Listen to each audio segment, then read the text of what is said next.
ज्ञानदाता कहता है मेरी भक्ति 4 प्रकार के करते हैं। अध्याय नंबर 7 के 16, 17 और 18 में एक तो आर्त होते तो संकट निवारण के लिए वेदों के मंत्रों से ही जंतर मंत्र अनुष्ठान करते हैं। वो किसी और आरती उर्ती नहीं करते, ओम जय जगदीश रे स्वामी जय जगदीश इस तरह की नहीं करते हो। और दूसरे होते हैं अर्थार्थी, यानी धन लाभ प्राप्ति के लिए वो भी वेदों के मंत्रों को से ही अपने अनुष्ठान करते हैं। वो भी व्यर्थ है क्योंकि वो अपने स्वार्थवश केवल उसमें उलझ पुलझ रहते हैं। और तीसरे बताए हैं जिज्ञासु। जिज्ञासु वो होते हैं जो परमात्मा प्राप्ति के लिए घर से निकले, कोई भी साधु के विषय में जानकारी प्राप्त हुई, साधु सुना, उसके पास पहुंच गए और साधु के पास जो भी गोबर भरा था वो उस जिज्ञासु में ठोक दिया। अब 2 के पास गया, 3 के पास गया, 4 के पास गया, उन 4-5 संतों के असंतों से उनको संत मान के उसने उनसे जो ज्ञान सुना, जो भी कहीं का ईंट कहीं का रोड़ा, उसको फिर स्वयं वक्ता बन गया। अब वेदों का ज्ञान ना ब्रह्मा जी को, ना विष्णु जी को, ना शिव जी को, 3 उपासकों को कहां से होगा? ये सोचने की बात अभी आपने श्रीमद् देवी भागवत के प्रश्न नंबर 28-29 पर सुना और फिर 562-63 पर देवी ने खुद बताया कि उस ब्रह्म की साधना करो। ब्रह्मा विष्णु तो कहता मैं देवी से ऊपर कोई भगवान नहीं मानता, कोई देवता नहीं है, कोई प्रभु नहीं है। और दुर्गा कहती है ब्रह्म की साधना करो। देवी भागवत प्रश्न नंबर 562-63 पे उसका ओम मंत्र है और वो ब्रह्मलोक में रहता है। और ब्रह्म कह रहा है कि उसकी पूजा करो जो सर्वशक्तिमान सर्वेश्वर। गीता जी अध्याय नंबर 18 के श्लोक नंबर 62 में कहा कि अर्जुन तू सर्वभाव से उस परमेश्वर की शरण में जा, कोई अन्य है गीता ज्ञानदाता से, उसकी कृपा से तू परम शांति और शाश्वत स्थान यानी सतलोक को प्राप्त होगा।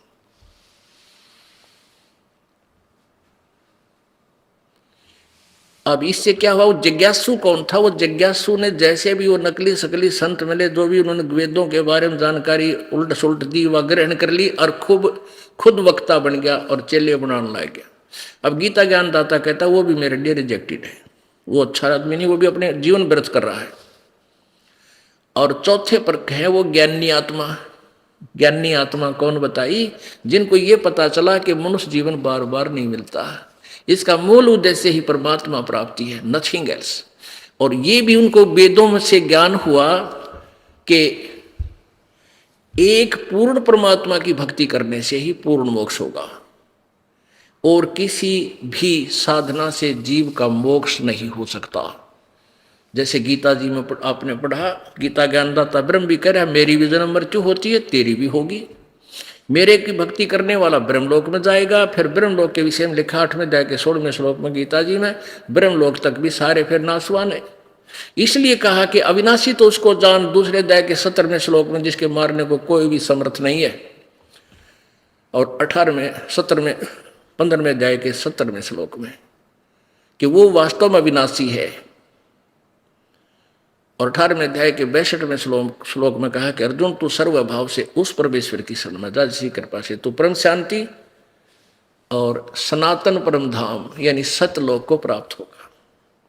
वहां जाने के बाद फिर कभी मृत्यु नहीं होगी। तो 5वें जो ज्ञानी हैं उन्होंने जैसा भी ज्ञान इन अज्ञानियों से सुनते हैं, इन ब्रह्मा दूसरे जो ऋषि बने फिरे होते हैं, उनसे जो भी ज्ञान सुना, उन्होंने जैसा भी ज्ञान को समझा उनसे, उनमें ये मान लिया वे एक भगवान की भक्ति करनी चाहिए, ब्रह्म की। जैसे देवी भागवत में देवी खुद हिमालय को कह रही है कि उस ब्रह्म की पूजा कर और उसका ओम मंत्र है, सब बातें त्याग दे और कुछ भी जंतर मंत्र तीर्थ व्रत कुछ मत कर, केवल एक ओम नाम का जाप कर। अब जैसे देवी विचलित है, देवी कैसे विचलित है पुण्यात्मा? ये दास बार बार ये लालटेन क्यों दिखावा है कि कहीं कोई बिदक ना जा। अब जैसे एक अंधा अंधेरे में लालटेन लिए जा रहा था, जगती हुई लालटेन यानी टॉर्च, बच्चे आ रहे थे। अंधा कह रहा है, बोला कि बेटा देखियो मुझे दिखाई नहीं देता, देखना बच्चों ध्यान से चलना। अब वो बच्चे कहने लगे, बाबा क्या तुझे सचमुच नहीं दिखता? कहा बेटा मैं अंधा हूं, मुझे दिखाई नहीं देता। बच्चे बोले कि फिर ये लालटेन किस लिए ले रखी है कि तुम आंखों वालों के लिए कदम मेरे में टक्कर ना मार दो, बूढ़े आदमी ने तोड़ दो दे। इस बीच की रोशनी में मुझे देखकर तुम साइड पकड़ जाओ बेटा, इसलिए लालटेन ले रखी है। तो ये सदग्रंथ देवी भागवत पुराण, 18 पुराण, ये चारों वेद, पवित्र गीता जी, पवित्र कुरान, पवित्र ये सारे बाइबल, इसलिए ये लालटेन साथ रखे दास कि यह लालटेन दिखाई देता हूँ, देखियो भाई कदे नाराज हो जाओ और मेरे गिला है बैठो। ये फिर इसकी रोशनी में कोई नहीं बोलता, यूं कर लेते हैं बस। सचमुच यह बात तो सच्ची सारी, क्योंकि इन सदग्रंथों को हम सभी सत्य मानते हैं। इनके अंदर जो लिखा हमने कोई डाउट नहीं है, और इनमें भी डाउट है तो बाढ़ में जाओ भाई, तो नराय नकम्मा है। कहते जान बूझ साची तदर करे झूठते ने, ताकि संगत है प्रभु फिर सोपन में भी ना दे, परमेश्वर कबीर जी कहते। अब देवी भी विचलित है, वो सारे ऐसे ही विचलित थे। ये महिमा तो कह रही है तत्ब्रह्म की और नाम बता रही है ब्रह्म का। ये देखो, ये श्री देवी भागवत, श्रीमद देवी भागवत और गीता प्रेस गोरखपुर से प्रकाशित है। संपादक हनुमान प्रसाद पोदार चमनलाल गोस्वामी। ये वही है, ये वही है जो कि, तो क्योंकि ये बार बार दिखाना इसलिए आवश्यक हो गया कि कलयुग में आज किसी के पास समय को नहीं इतना कि शास्त्र खुद देख ले कि ठा गए। फिर ये दास ने ही ये दिखाना पड़ा, और किसी को डाउट है तो वो अपना देख लेगा तुरंत और संतुष्टि हो जाएगी। अब देखना, अब यहां ये है 7वां स्कंद संक्षिप्त देवी भागवत 562 पे। अब यहां पर देवी बता रही है, हिमालय को ज्ञान दे रही है। देवी द्वारा हिमालय को ज्ञान उपदेश, ब्रह्म स्वरूप का वर्णन, ब्रह्म के बारे में बता रही है। उस ब्रह्म का क्या स्वरूप है यह बतलाया जाता है। जो प्रकार देवी बोली, श्री देवी कहने लगी, उस ब्रह्म का क्या स्वरूप है यह बतलाया जाता है। जो प्रकाश रूप सबके अत्यंत सत्य में सतीत, हृदय रूप गुहा में सतीत होने के कारण गुहाचर नाम से प्रसिद्ध है। महान पद यानी परम प्राप्य है। वह समस्त प्रजा के ज्ञान से परे है, अर्थात उसके विषय में कोई नहीं जानता, अर्थात किसी की बुद्धि में आने वाला नहीं है, यह तुम जानो। उस परम प्रकाश, जो परम प्रकाश रूप है, जो सूक्ष्म से अत्यंत सूक्ष्म है, जिसमें संपूर्ण लोक और उन लोकों में निवास करने वाले प्राणी स्थित हैं, वही यह अक्षर ब्रह्म है। ये अक्षर पुरुष के विषय में बता रही है। परब्रह्म, यहां परब्रह्म बोल रही है। वही सबके प्राण है, वही सबकी वाणी है और वही सबके मन है। यह परम सत्य और अमृत अविनाशी तत्व है। सौम्य उस वेदने योग लक्ष्य का तुम वेदन करो, मन में लगाकर उसमें तन्मय हो जाओ। उपनिषदों में कथित महान अस्त्र धनुष लेकर उपासना द्वारा तीक्ष्ण किया हुआ बाण संधान करो और भावनागत चित्त के द्वारा उस बाण को खींचकर अक्षर रूप ब्रह्म को ही लक्ष्य बनाकर वेदन करो। अक्षर ब्रह्म, आगे देखो, और फिर ओम उसका मंत्र है, जीवात्मा बाण है, अब ब्रह्म को लक्ष्य मानो। यहां अक्षर ब्रह्म कह रही है, यहां ब्रह्म को ले छोड़ दिया। फिर देखो आगे, उस एकमात्र परमात्मा को जानो, दूसरी बात छोड़ दी। यही अमृत रूप परमात्मा के पास पहुंचाने वाला पुल है। संसार समुद्र से पार होकर अमृत स्वरूप परमात्मा को प्राप्त करने का सुलभ साधन है। यहां लिख रही है, उस हृदय में ही विविध रूपों में प्रकट होने वाला परब्रह्म संचारण करता है, अंतर्यामी रूप से वर्तमान रहता है। और उस आत्मा का ओम के जप के साथ ध्यान करो। इससे अज्ञान में अंधकार से सर्वथा परे संसार समुद्र से पार जो ब्रह्म है उसको पा जाओगे। उस ब्रह्म पहला छोड़ी, यहाँ पर ब्रह्म, अक्षर ब्रह्म और यहाँ कहते हैं ब्रह्म को पा जाओगे, तुम्हारा कल्याण हो, और वह सबका आत्मा ब्रह्म ब्रह्मलोक में के दिव्य ब्रह्मलोक रूप दिव्य आकाश में रहता है। अब यहाँ नो बिजली पड़ रही थी सारी। अब ये महिमा तो गा रही है देवी उस कि वो सबका मालिक है, सबसे ऊपर है, सर्वोपरि है, उसी की भक्ति करनी चाहिए। और कदे उसने अक्षर ब्रह्म, कदे उसने पर ब्रह्म, और फिर ने कहा ब्रह्म की पूजा करो, ओम नाम है, आड़े छोड़ दी ला गाड़ी।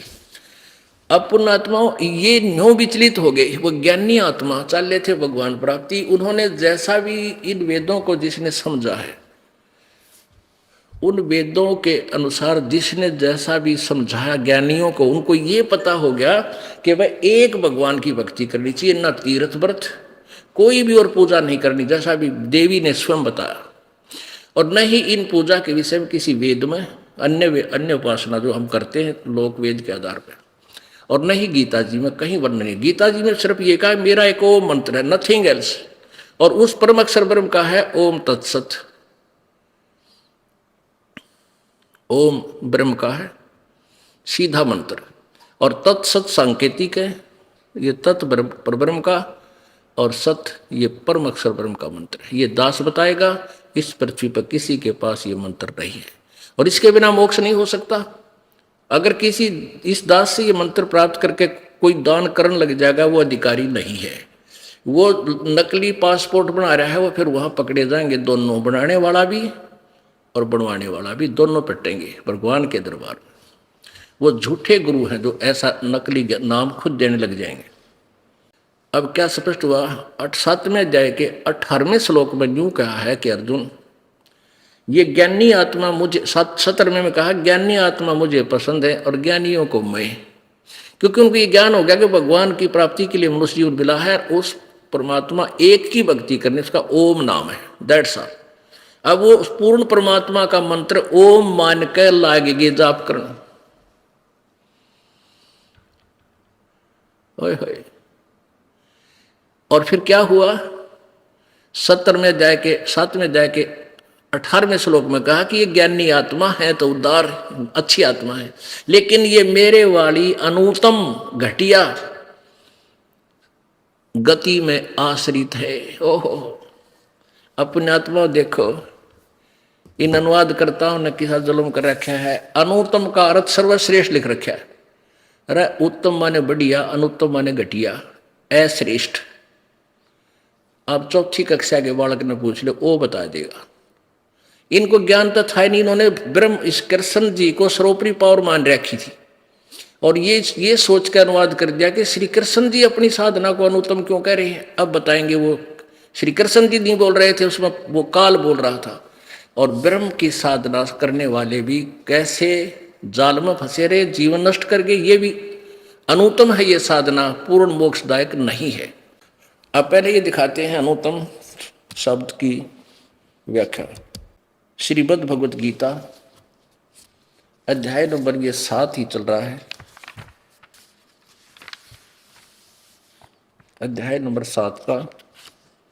अब श्लोक नंबर 17, 16 और 17, अध्याय 7 16 पढ़ा। ये तो हो गया कि जो मेरी पूजा भी ना करते दुष्कृत कर्म करने वाले 15वां में। 16 में कहा है कि भारतवंशियों में श्रेष्ठ अर्जुन, उत्तम कर्म करने वाले अर्थार्थी, आर्त, जिज्ञासी और ज्ञानी, ये 4 प्रकार के भगतजन यानी ब्रह्म की साधना करते, मुझको भजते हैं। 17वें में कहा कि उनमें से नित्य मुझ में एक ही भाव से सतित अनन्य भक्ति, प्रेम भाव भक्ति वाला ज्ञानी भक्त मुझे पसंद है, और ज्ञानी को मैं पसंद हूँ।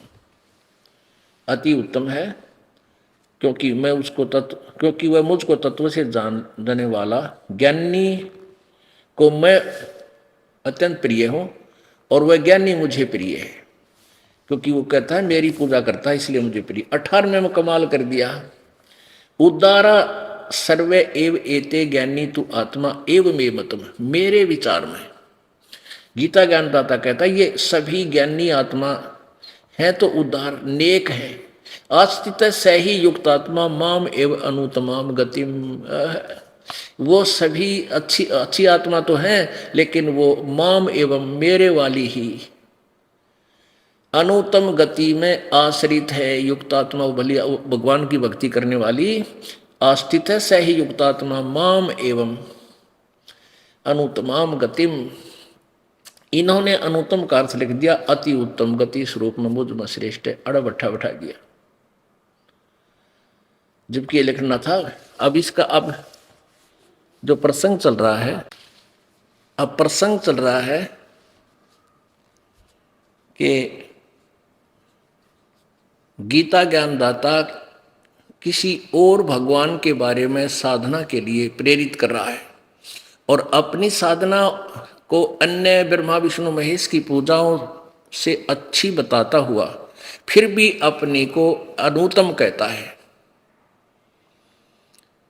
अब कैसे कहता है, इसका एक एग्जाम्पल देते हैं।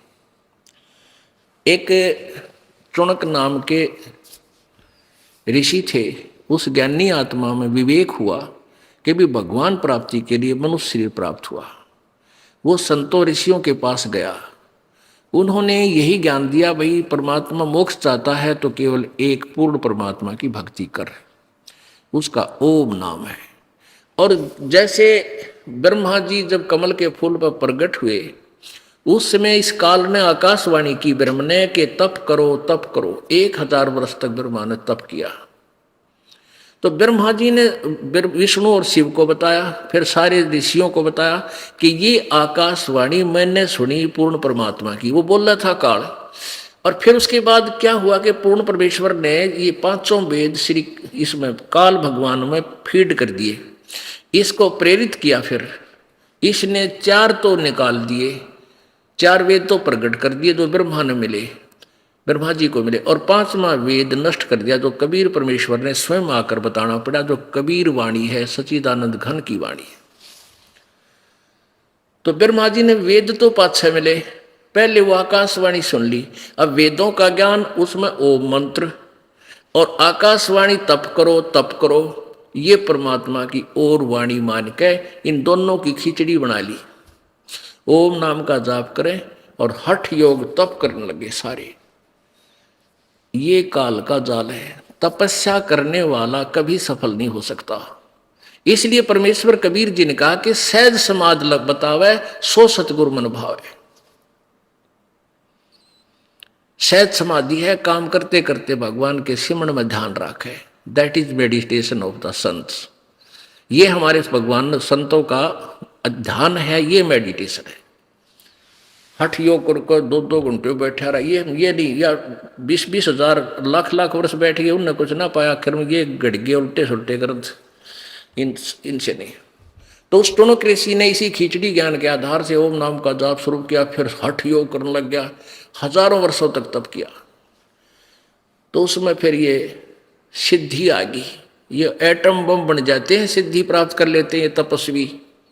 फिर एक दूसरे के ऊपर उन तीरों को छोड़ते हैं, जो सबसे अच्छा तीर मार देता है, किसी का हानि गणी पहुंचा देता, वो फिर प्रसिद्ध हो जाता, दुनिया उसका पीछे लग जाती है, वो प्रभु पाक जाता, मैं ऋषि बन जाता है। और तरह का अब चुनक ऋषि के पास सिद्धि गणी होगी। एक मान था चक्रवर्ती राजा था, उसने अपना घोड़ा छोड़ रखा था, इसने जो पकड़ लेगा उससे वो मेरे से युद्ध करे। अब क्योंकि समय का अभाव शॉर्टकट में बताया गया था। तो उस ऋषि ने कहा उन सैनिकों से, जो घोड़ा घूम रहा था खाली, सैनिकों से पूछ, सैनिक भी 7 हजारों की संख्या में, सैनिकों से पूछा भाई घोड़ा क्यों नहीं, इस पे बैठते क्यों नहीं? तो उन्होंने सारी कहानी बताई कि राजा मानधाता चक्रवर्ती का राजा है, घोड़ा है, इसको कोई नहीं बैठ सकता, इसने जो पकड़ देगा उसको राजा के साथ युद्ध करना पड़ेगा। और हम सारी पृथ्वी पर घूमे, किसी ने नहीं पकड़ा। अब राजा, उस ऋषि ने सोची राजा को तो अभिमान हो गया, इसको सीधा करना चाहिए। अब काल के करे है, इनको पहले तो एटम बम बनाओगा, गलत साधना करवा के, रिमोट फिर उस काल के हाथ में प्रेरणा कर दी। अब ऋषि जी हो गया अकड़ गए तैयार। अच्छा, किसी में हिम्मत नहीं। वो राजा के सैनिक अभिमानी होते हैं, वो कहने लगे किसकी माँ ने दूध पिलाया है जो हमारे राजा की घोड़ा पकड़ दे, 72 करोड़ सेना है, तो ऋषि जी का उठी कुकड़ ने बोला भाई मैं यदि मैं पकड़ लूं तो क्या होगा। तो वो सैनिक बोले रे कंगाल, तेरे दाने तक खाने की झोपड़ी में बैठा और तेरी क्यों सात बोल दे रही है, तेरी क्यों सहमत आई है और तू क्यों पंगा मोल ले पड़ा रहे, बैठ जा दिशा से। तो ऋषि बोला भाई मन ने यो घोड़ा पकड़ दिया और कह दे तुम्हारे राजा को जाके मेरे से युद्ध कर ले। अब वो वापस चले गए, घोड़ा वहीं बांध गए उसके वृक्ष के। वो तो बहाना ढूंढे थे अगला इसके लिए मजा चखवा देंगे बादशाह से कह के। अब नमक मिर्च ला के राजा श्रृंगार दिया उन्हें। राजा ने क्या किया, 72 करोड़ सेना में से 18 करोड़ की एक टुकड़ी तैयार की, 4 पार्ट बना दिए 18 करोड़ के, और एक आदमी को मारने के लिए 18 करोड़ सेना का लाबड़दा भेज दिया। उधर से ऋषि ने क्या किया, अपने जीवन में जो कमाई करी थी वो 4 एटम बम बना दिए, सिद्धियों से 4 एटम बम बना दिए, 4 पुतली। एक पुतली छोड़ दी, उसने अनेक रूप बना धारण किए और सबके 18 करोड़ सेना को कत्लेआम कर दिया। तो कहने का भाव राजा ने दूसरी टुकड़ी भेज दी, ऋषि ने फिर एटम बम दूसरा छोड़ दिया। 72 करोड़ सेना का नाश कर दिया। किसने? उस ज्ञानी आत्मा ने। और ज्ञानी था, गधा था होता है। बता राजा अपनी काम कर रहे हैं, वो अपनी भक्ति करे, क्यों पंगे में बांध दिया, बैठा रहता बोल वाला पर कार टेकन दे है। तो उसको इसलिए अनुत्तम कहा गीता ज्ञानदाता ने, मेरी साधना भी ठीक हो ना, यह भी उत्तम नहीं है, अनुत्तम है, अके जुल्म कर दिया। अब देखो पुण्यात्मा कोई हथियार तो मार दे और चाहे कोई भाई वचन शब्द शक्ति से मार दे, दोनों का पाप है। और यहाँ पुण्य और पाप दोनों के न्यारे न्यारे अकाउंट ओपन रहते हैं, दोनों का खाता अलग चलता है। पुण्य न्यारे लिखे जा हैं और पाप अलग। अब जैसी भी उस ऋषि ने तपस्या ओम नाम का जाप किया था वो पुण्य न्यारे है, और ये 72 करोड़ सेना का नाश कर दिया, ये पाप न्यारे लिखती है। पहले तो इसको पुण्य देगा, स्वर्ग में देवता बनावेगा हैं, और फिर पृथ्वी का राजा बना देगा, और फिर इसने कुत्ता बनावेगा काल कर्मानुसार, और इसके अक्षर में कीड़े पड़ेंगे इस चुनक ऋषि के, और इसकी वह दुर्गति होगी। ये 72 करोड़ सेना जो मारी वो भोग भी भोगना होगा और नरक में ठोका जाएगा। अब इसलिए गीता ज्ञानदाता कहता है कि मेरी साधना भी अनुत्तम है, घटिया है। और गीता जी अध्याय नंबर 7 के श्लोक नंबर 19 में बताया है कि बहुनाम जन्मानाम अंते ज्ञानवान माम प्रपद्यते। बहुत बहुत जन्मों के किसी एक अंत के जन्म में कोई ज्ञानी मेरी ब्रह्म तक की सक भक्ति करता ना, तो नीचे देवी देवता भैरो भूति नमटाली बजाए जाए, घंटी बजाता रहता है, मेरी पूजा दे एकादा करे कोई को दे, और वो फिर इसी साधना। और कहते हैं वासुदेव सर्वमिति स महात्मा सुदुर्लभ है।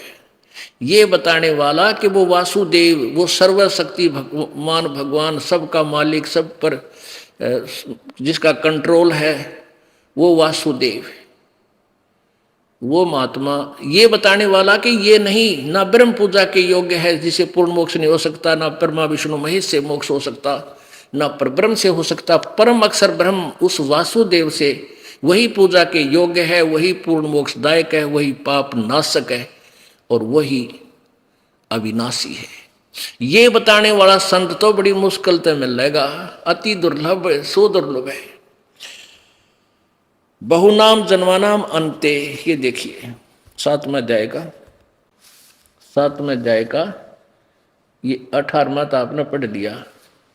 इन्हें अनुत्तम का अर्थ अति उत्तम कर रखे है, थरा गजब। ये बालक भी बताया दे, इस गलती न जाए, 4ठी कक्षा का बच्चा। 19 में क्या लिखा है, बहुनाम जन्मानाम अंते ज्ञानवान माम प्रपद्यते। ओह, बहुत बहुत जन्मों के अंत के जन्म में कोई ज्ञानी, एकादा ज्ञानी मुझे मेरी भक्ति करता है। और वासुदेव सर्वम इति स महात्मा सुदुर्लभ है। ये बताने वाला कि ये कोई पूजा के योग नहीं, ना ब्रह्म, ना परब्रह्म, ना ब्रह्मा विष्णु महेश, वो वासुदेव सर्व वो परम अक्षर ब्रह्म ही पूजा की योग्य है। सर्वम यानी सब कुछ वही है, वासुदेव है सर्वम इति, बस यही यह बताने वाला स महात्मा सुदुर्लभ, वो संत तो बड़ी मुश्किल से मिलेगा। इन्होंने अनुवाद गलत किया है। बहुत जन्मों के अंत में जन्म में तत्व ज्ञान को प्राप्त पुरुष सब कुछ वासुदेव ही इस प्रकार मुझको भजता है, वह महात्मा अत्यंत दुर्लभ है। नहीं, ये इन उठ पटांग करना ही था, जबकि मैं ज्ञान कह था ही नहीं। अपने आत्मा ये कोई कृपा है भगवान की, ये बहुत बड़ा सिलेबस है, बहुत बड़ा पाठ्यक्रम है सदग्रंथों का। कारण क्या है? वैसे तो सिंपल सा था, परमात्मा ने 4 बात कह रखी है, भाई ये नाम जाप करो, ये मर्यादा रखो और सब पूजा त्याग दो। अगर इतनी बात को ही मान ले तो ही काफी है, लेकिन ये मानना क्यों करे? ये सब सिलेबस पूरा हो जाएगा जब आपके हृदय में सच्ची बात दसेगी कि कबीर जी जो कहा करते वह सत्य थी। अपने आत्माओं दिल तय करे है कि सवेरे तक लगा रहूं और आपको ज्ञान देता रहूं, क्योंकि पहले क्या करते थे, फिल्म देखा करते और वीसीआर ले आया करते किराए पर, वो 100 रुपये एक नाइट के लिया करते और 3 फिल्म ले आते 3-3 घंटे की, कहा सारी ये देखेंगे 100 रुपये पूरे कर लेंगे। ये हमारी अपनी वह सोच थी। और ला के शाम ने 6 बजे और बैठ जाते, बुनवाए जानते, 4 पिए जाते, सारी रात काट देते, सुबह हो जाता और सुबह अपने काम पर जाते। और अब पुण्यात्माओं ये अमृत ज्ञान वर्ष है, इसमें घंटा 2 घंटे 3 घंटे आपने न्यू बिना बेरा पट्टेगा गए कित, क्योंकि ये खुराक है आत्मा की और वह मन की खुराक है। एक फिल्म ने एक बार देख ले, दूसरा ना देख सकता है, मन को ना और लाओ, ये तो मन राजा है। और इस ज्ञान को लाख बार सुन लेना, आत्मा ज्यों की तुम प्यासी रहेगी, क्योंकि स्वस्थ आत्मा को बार बार भूख लगती है प्रभु की इस अमरवाणी की, इस ज्ञान की।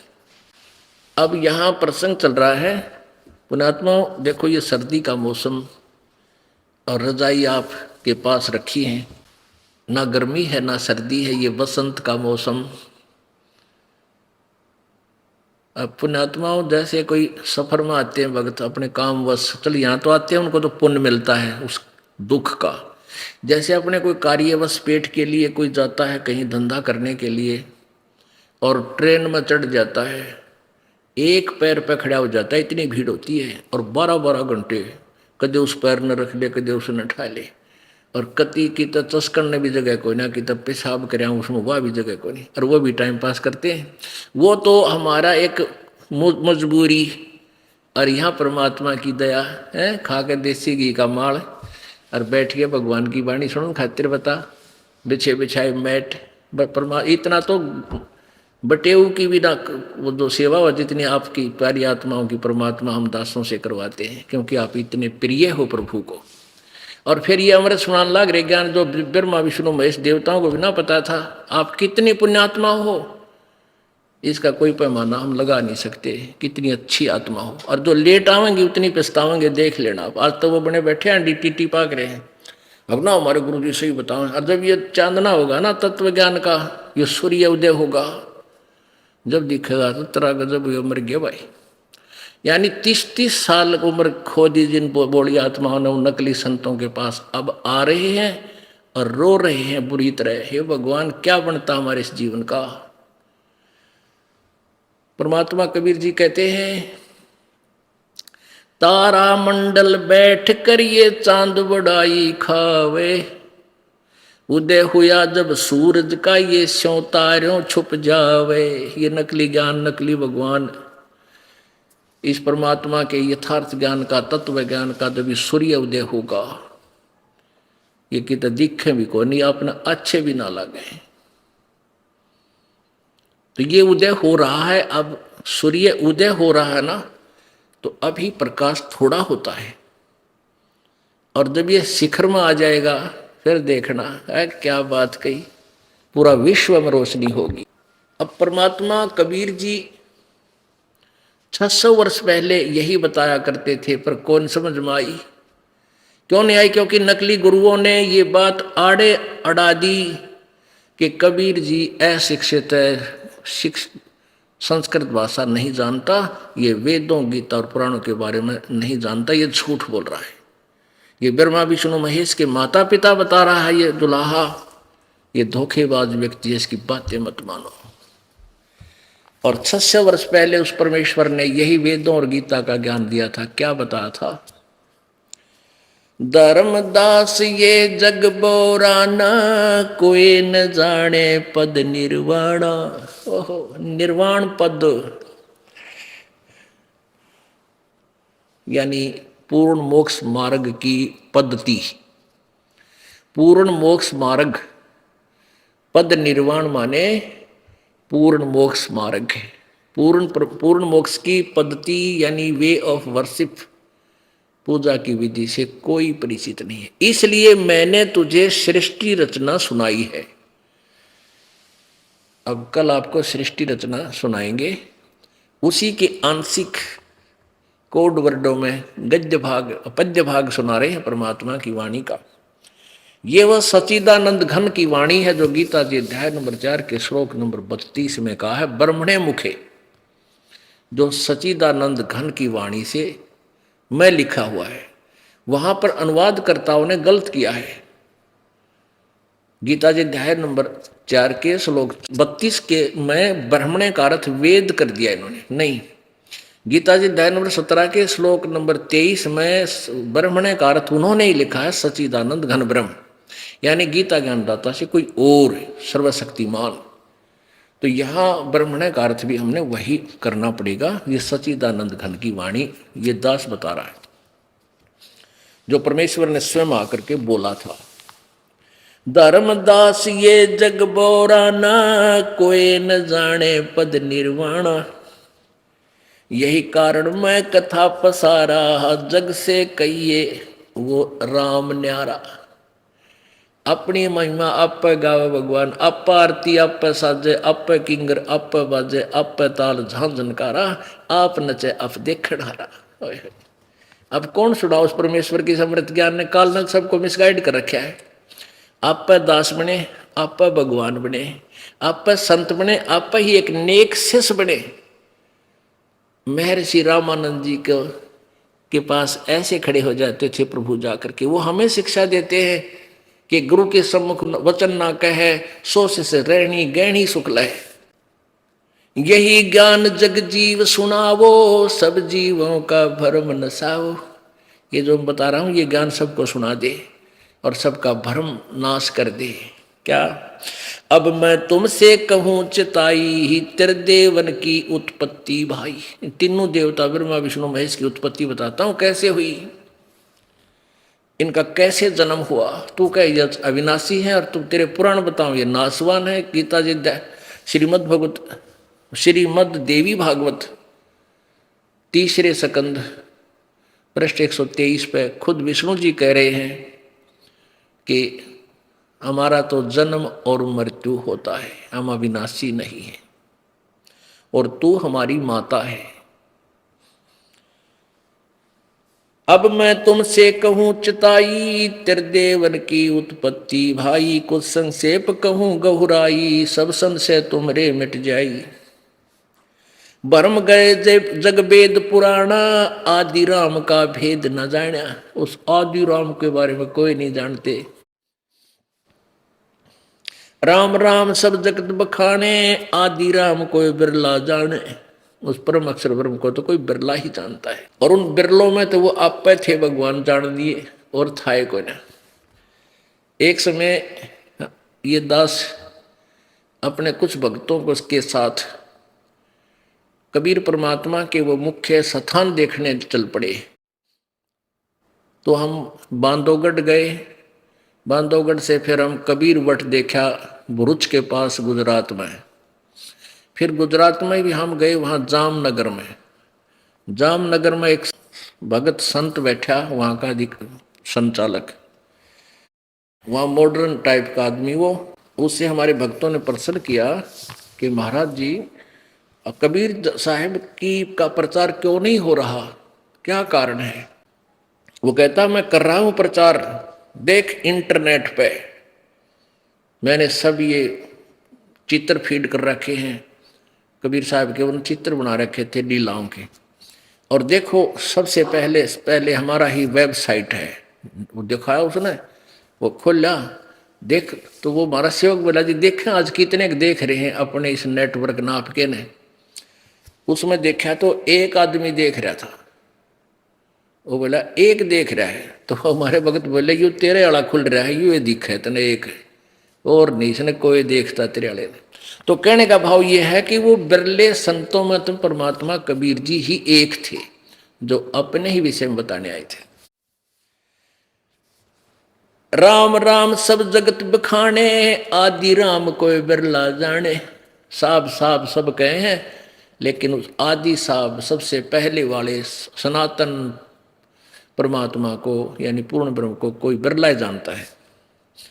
अब जो कथा मैं तुझे सुनाने जा रहा हूं इसको कहते हैं ज्ञानी सुने तो हृदय लगाई, बुद्धिमान सुनेगा वो तो मान जाएगा वे सच्ची बात कही है, क्योंकि प्रमाण दे दिए साथ की साथ। और मूर्ख सुने तो गम नहीं पाई नो, अब अपनी सब कहते हैं ज्ञानी सुने सो हृदय लगाई, मूर्ख सुने तो गम ना पाई। क्या बताने जा रहा हूं इसको, माँ अष्टंगी पिता निरंजन, ये जमदार वंशन अंजन। इनकी माँ या अष्टंगी है ब्रह्मा विष्णु महेश की, और इनका पिता यो ज्योत निरंजन काल है। अब इसको मैं समझाऊंगा, बुद्धिमानता आंखें देख लेंगे शास्त्रों को मान जाएंगे, मूर्ख मान्य ना करते तो मरो की तरह जाकर ना मानते तो मत मानो, बुद्धिमान अवश्य मानेंगे। पहले की निरंजन राई, पीछे से माया उपजाई, माया रूप देख अति शोभा, देव निरंजन तन मन लोबा। कामदेव धर्मराय सताए, देवी को तुरंत दरकाए, पेट से देवी करी पुकारा, साहेब मेरा करो उबारा। टेर सुनी तब हम ता आए, अष्टंगी के बंध छुड़वाए। इस काल ने दुर्गा को खा लिया था, अर्थात इसने बदव्यवहार करना चाहा था, तो दुर्गा ने सूक्ष्म रूप बना के इसके पेट में शरण ली थी। तो परमेश्वर कबीर जी वहाँ जोगजीत रूप धारण करके गए थे अपने पुत्र का, और इसके पेट से दुर्गा को निकालकर इनको 21 ब्रह्मांड समेत वहाँ सतलोक से नीचे ढा दिया था, फेंक दिया था, भगा दिया था।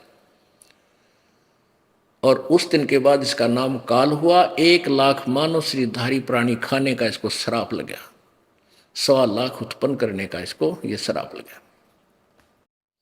पेट से देवी करी पुकारा, साहेब मेरा करो उबारा। टेर सुनी तब हम ता आए, अष्टंगी का बंध छुड़वाए।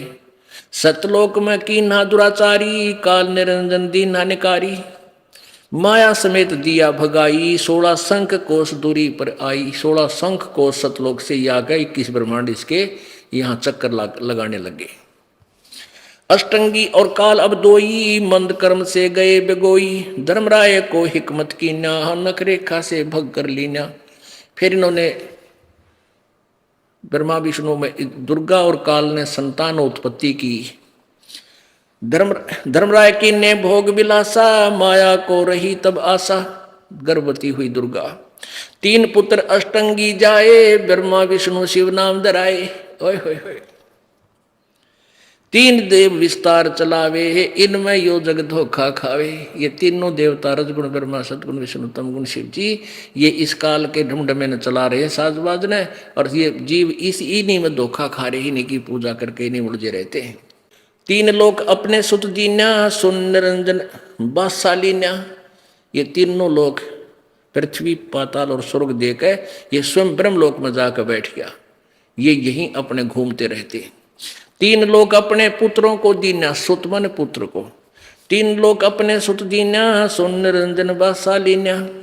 अलख निरंजन सुन ठिकाना, ब्रह्मा विष्णु शिव भेद न जाना। ब्रह्मा विष्णु महेश को भी ब्रह्म के बारे में जानकारी नहीं है, अपने पिता के विषय में वो नहीं जानते, कौन है, कैसा है, कहाँ है, क्योंकि इनसे भी छुप कर रहता है, क्योंकि इसको 1 लाख मनुष्य शरीरधारी प्राणी खाने पड़ते हैं। और जब ब्रह्मा विष्णु प्रत्यक्ष देखने कद्दे भी ना करें इस काम ने, हाथ खड़ा कर दिया, रो तो जब ऐसा जुल्म। 3 देव सो उसको धावे, निर्जन का वो पार न पावे। ये तीनों देवता भी ध्यान लगा कर परमात्मा प्राप्ति करना चाहे हैं, और जो साधना वेदों वर्णित है उससे परमात्मा प्राप्ति नहीं हो सकती। इसलिए इन्होंने आखिर में कह दिया भगवान निराकार है। अलख निरंजन बड़ा बटपारा, तीन लोक जीव करे आहारा। तीन लोक के जीवों को खाता है, ये बड़ा ठग है ज्योति निरंजन। ब्रह्मा विष्णु शिव नहीं बचाए, सकल खाए पुन धूल उड़ाए। ब्रह्मा विष्णु महेश को भी खाएगा। हो एक ब्रह्मा की मृत्यु होगी। एक ब्रह्मा की मृत्यु कितने जन्म होगी? 100 वर्ष है इसके। एक वर्ष कितना है? 1008 चतुर्युग का दिन और इतनी रात्रि। 1008 चतुर्युग, एक चतुर्युग में 43,20,000 वर्ष। ओए होए होए। और 1000 वर्ष का हम सब मानते हैं इसको। 1000 वर्ष की, 1000 चतुर्युग का दिन, इतनी रात्रि, 30 दिन रात का महीना और 12 महीने का एक वर्ष ब्रह्मा जी का। 100 वर्ष की आयु, 51वां वर्ष ब्रह्मा का चल रहा है। 49 भी पूरे होंगे, ब्रह्मा जी मरेगा। फिर 7 ब्रह्मा मरेंगे। 7 ब्रह्मा की मृत्यु के बाद फिर ऐसे एक विष्णु मरेगा। 7 विष्णु की मृत्यु के बाद एक शिव की मृत्यु होगी। और 70,000 ये शिव मर जाएंगे तो ब्रह्मलोक में रहने वाले काल की मृत्यु होगी। फिर एक ब्रह्मांड का विनाश होगा। ये सभी प्राणी दूसरे इसके ब्रह्मांड में चले जाएंगे। दुर्गा का भी ऐसे नाश होगा। फिर ये दोनों युवा रूप में प्रभु कृपा, कबीर जी की कृपा से, उनके वरदान के आधार से ये दोनों युवा रूप में फिर प्रकट होंगे। फिर ये ऐसे भोग विलास करके फिर पुत्र 3 तैयार करेंगे। फिर उनसे इसका अगले ब्रह्मांड में ये ढमढमा फिर शुरू होगा। तो यहाँ क्या कहता है कि अलख निरंजन बड़ा बटपारा, 3 लोग जीव करे आहारा। ब्रह्मा विष्णु शिव नहीं बचाए, सकल खाए पुन धूड़ उड़ाए। इन ब्रह्मा विष्णु महेश को भी खाता है। ये भी तपस्या पर भूलने जाते हैं। फिर ये ब्रह्मा विष्णु महेश तो अपना पुण्य पूरा करके समाप्त हो जाते हैं, 184 जूनियों में चले जाते हैं। फिर अच्छी पुण्यात्माओं को फिर से वो नए सिरे से ब्रह्मा विष्णु महेश के रूप में उत्पन्न करता है। तिनके सुत हैं तीनों देवा, ये अंदर जीव करते हैं सेवा। इस दुर्गा और काल के ये 3 पुत्र हैं। ये अंधे ज्ञानहीन प्राणी इन ब्रह्मा विष्णु, रजगुण ब्रह्मा, सदगुण विष्णु, तम गुण शिव जी की पूजा करते हैं। इनकी सेवा करते, सेवा माने पूजा। तिनके सुत हैं तीनों देवा, अंदर जीव करते हैं सेवा। का अकाल पुरुष काहू नहीं चीन्या, काल पाए सभी गैलीन्या। उस अकाल पुरुष को कोई नहीं समझ सका। ये काल को भगवान मान बैठे, तुम सभी राजी होकर प्रसन्न हुए बैठे हो। काल ब्रह्म सकल जग जाने, आदि ब्रह्म को ना पहचाने। 3 देव और अवतारा, ताको भजे सकल संसारा। ये 3 देवता ब्रह्मा विष्णु महेश और इनने के अवतारों को सारा संसार पूजा कर रहा है, इनकी भक्ति कर रहा है। 3 गुणन का ये विस्तारा, धर्मदास मैं कहूँ पुकारा। देख ले, वो गीता वाला ज्ञान भगवान ने लाकर लास्ट में कर दिया कबीर जी ने। गुण तीनों की भक्ति में ये भूल पड़ो संसार, कहे कबीर निज नाम बिना भई कैसे उतरो पार। बोलो सतगुरुदेव की जय।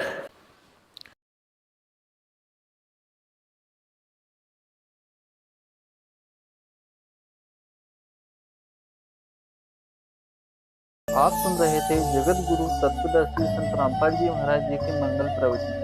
अधिक जानकारी के लिए संत रामपाल जी महाराज यूट्यूब चैनल पर विजिट करें। लास्ट भक्ति यूट्यूब चैनल को सब्सक्राइब करें।